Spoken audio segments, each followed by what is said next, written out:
young girls get worried about whether this is going to have any effect on future fertility. Sometimes they have a loss of hair. Good morning, I am Dr. Biswajyoti Guha. I am one of the senior consultants in Manipal Hospital, Mukundapur, and Bhagirathi Neotia Hospital in Newtown. I am going to talk to you today about is a very common problem among adolescent women and young girls, which is called Polycystic Ovary Syndrome. Now you know that lots of young girls do come to us, or they have problems with periods. That is, their periods are not regular, or they have excessive pain during their periods, and of course sometimes they have what you call severe period cramps, which can impair their quality of life, meaning that they cannot be going to school or college and they miss their classes, and that is a constant problem for them. So in Polycystic Ovarian Syndrome is something that we need to have a real good insight into, because if a lady comes to us with Polycystic Syndrome, it actually has certain implications later on in life. So I'm going to talk to you a little bit about Polycystic Ovarian Syndrome. Now, what is Polycystic Ovarian Syndrome? Is it a disease, or is it something that we need to be worried? It is actually something to worry about. Now, Polycystic Ovarian Syndrome is not a disease complex. It is actually a conglomeration of symptoms which can result in something which we call the Polycystic Ovarian Syndrome. And here there are certain things associated with it, which is hormonal imbalance. And on ultrasound, which is the commonest way that we find polycystic ovaries, is an ultrasound examination may reveal cyst around the ovaries in a like a garland, and that is called perifollicular or Polycystic Ovarian Syndrome. And these polycystic ovaries can result in certain problems with the lady. One of the problems that can happen, which is the most common problem, is irregular periods.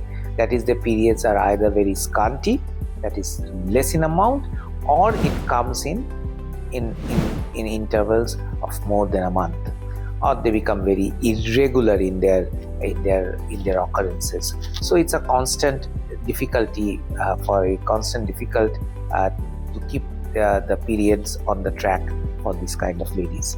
So this is the other thing about polycystic ovary that happens is we see that most of the polycystic ovaries, ladies who have polycystic ovaries, are a little bit more have more weight than their counterparts, and sometimes they have a loss of hair associated with it, and sometimes excessive growth of hair on their limbs, or in their abdomen, or on their chest. And this is what we call a male distribution of hair pattern.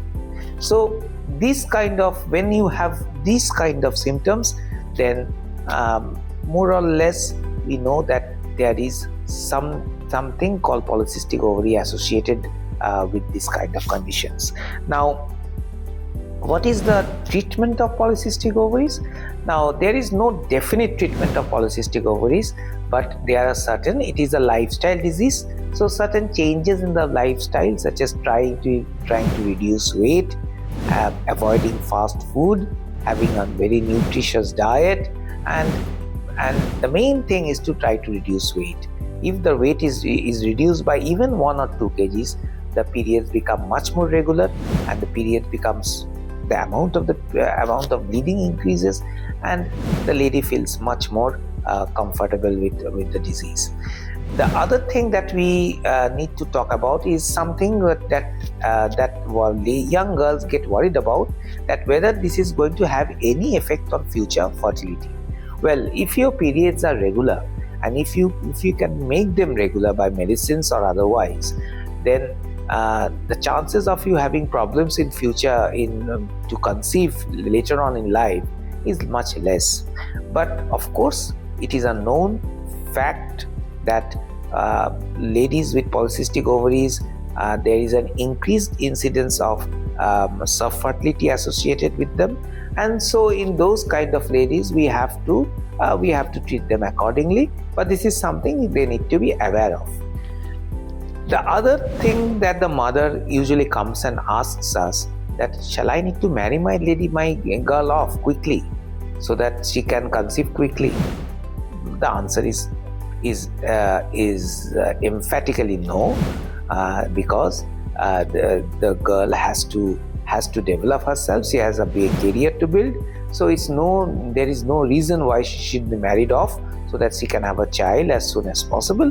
But and there is no hurry or rush of having a child. Of course, we know that the fertility reduces with increasing age, so of course we should not let that childbearing to be much later on in life. We try and bring it a little bit forward, but for polycystic ovaries there is no need to hurry off or getting the young girl married off as soon as possible. That's a wrong thing to do.